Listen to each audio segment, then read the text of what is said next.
Hello, so mo ni banis amo ko na yung maglimpyo sang akon nga magpa-shine sang shoes. So ang kinahanglanon mo is trapo, shoe brush kaso wala ko sang do ka steel nga brush amol niya ako nagamit. So yeah. Wala ko may mo, amol nga nagamit ko. Kag of course ng sandpaper. Tapos ang duwa ko nga shoe polish na nagamit is ang Ario. Broadway nga shoe polish, nag 85. Kag ang Ari, ang of course kiwi. So sige. Bali na sugudang ko na eh. So kung maglimpyo ka dapat nuna ginagawa ko ang tapo. Natapo ko na yung sapatos ko. Filo para makuha mga ayab o kabiling ayab o balaw.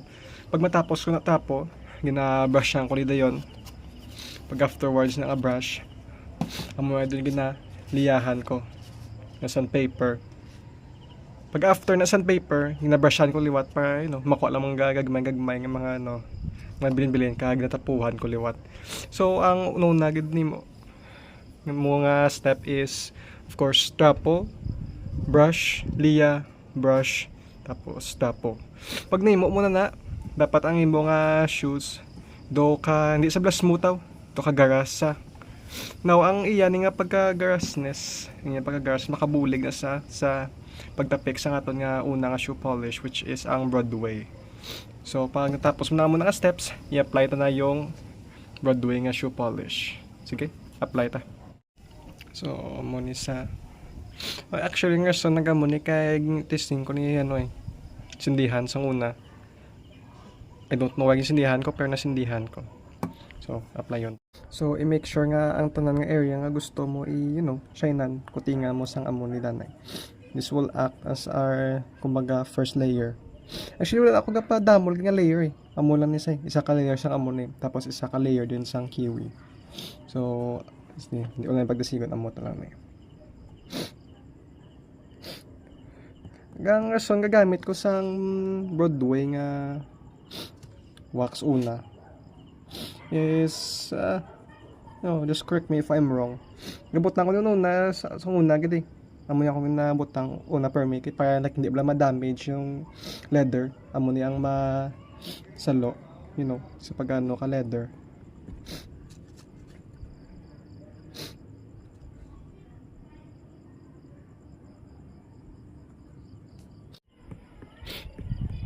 Okay. Pagtapos ko nabutang sang Broadway mo nga wax dapat do ka amo niya tsura gamo ni siya. Amo ni ang tsura sang wala pa na waksan. Gari ang tsura sang nawaksan na. Kagang isa pa nga reason nga butang ko sang Ario Broadway. Kaya para magmala siya. Pag sampaw ka sang kiwi like gatapikid sa blaw. Gatapikid siya sa sapatos. Saga kung bagado ga lutaw lang. So amo pa gani benefit nga magamit ka sang Broadway tapos sampawan mo kiwi. So, sige. Ang isa ng mga sapatos aton i-Broadway yan. Okay, so pag natapos mo na butang yung Broadway sa duwa ka sapatos, dapat amo na yung yatsura. Duga puti siya blang, Duga puti siya. So, time check subong. Time check, it is 8:50. So, ang minimum nga hulton mo nga para magpamala yung para magpamala is 20 minutes. Kung nadali ka, so 20 minutes.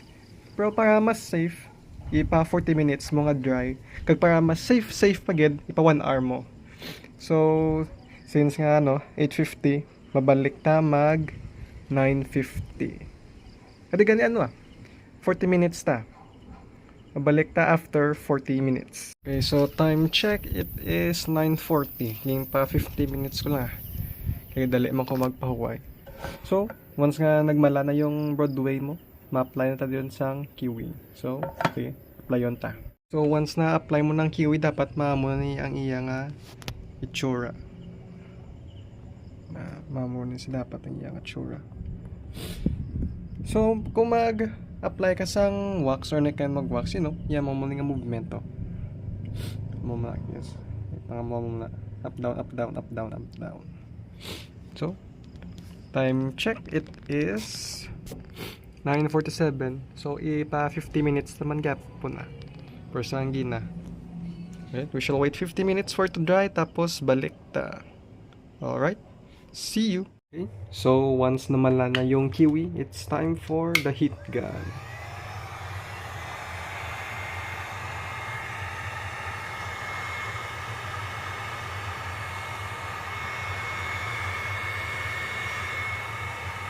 Ayun. Dapat mamuni sa nga basa bala.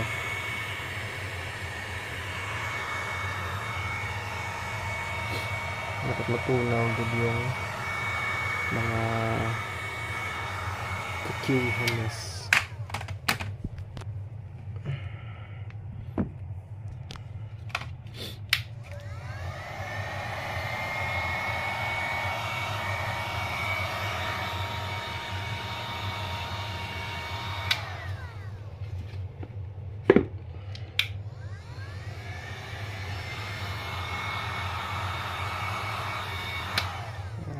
Other shoes naman. Right, so once nga natapos mo na yung, duwa pa hit gun, ipamalhon ta lang. Now, normally, ang amo nga process, hindi mo ni sa madali. Mas mayo nga padugayon mo kayong pagmalay, yung hit gun, yung wax, is para, nami isa karon magdapot sa tubig. So, recommend ko amo ni like, at least minimum is 30 minutes. Muna pinaka-minimum. So, mag 50 minutes na. Good na yun.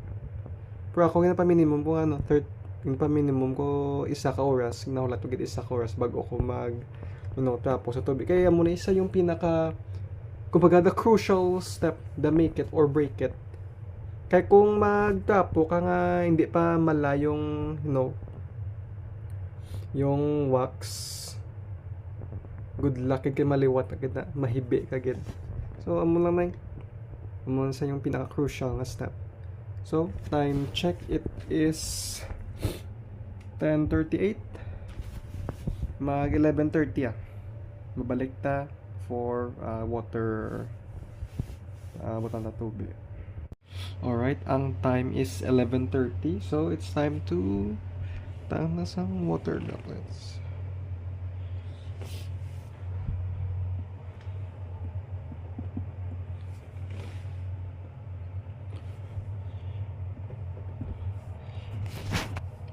Butangan sa droplets.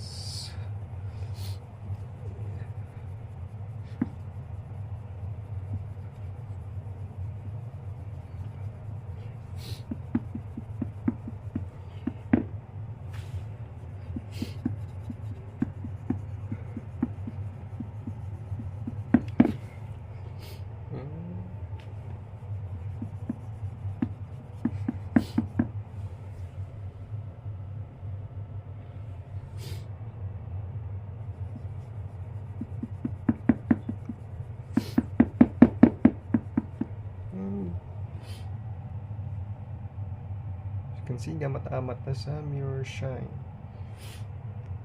So, mama na. Sige, basta magmala na. Sige, mo lang sa muna nga process. Hasta nga ma-satisfied ka na sa kaya nga shininess.